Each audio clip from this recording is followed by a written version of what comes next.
I'm Deborah Gist, Superintendent of Tulsa Public Schools, and this is the first video in our series, Countdown to Shutdown.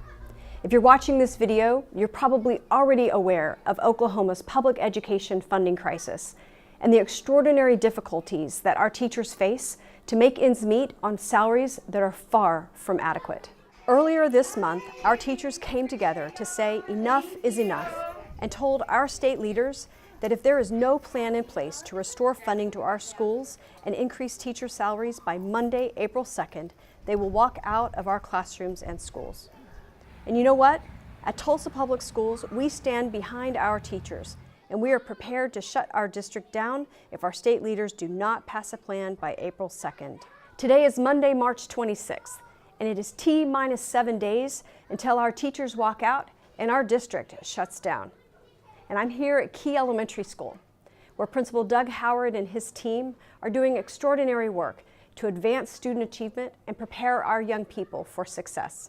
Principal Howard and his team every year are working hard, but they're doing more and more with less, year after year. Since 2008, state aid funding for education in Oklahoma has decreased by $179 million, and per pupil funding to the state aid formula has been cut more deeply than in any other state in the country. On top of that, with a starting salary of about $33,000, it takes a Tulsa teacher 18 years to earn a living wage. With chronic underinvestment in schools and an abysmal teacher salary scale, it is extraordinarily difficult to attract and retain great teachers here in Oklahoma.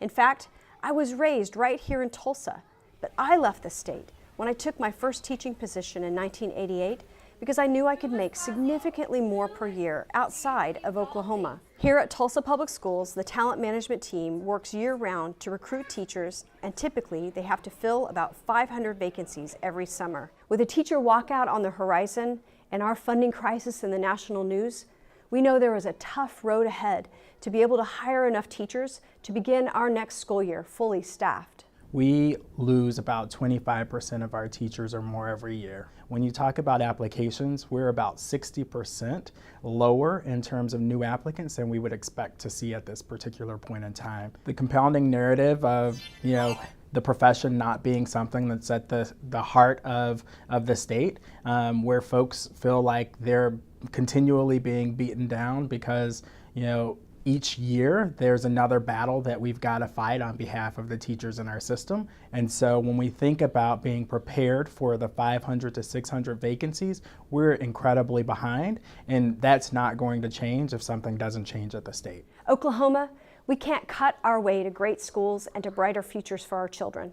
It is time for our state leaders to pass a plan and fix this. We have 7 days left to make this right. Please visit www.oklegislature.gov to find the names and contact information for your legislators, and then call, write, email, do whatever it takes to make sure they know that we must restore funding to education and pay our educators like the professionals they are.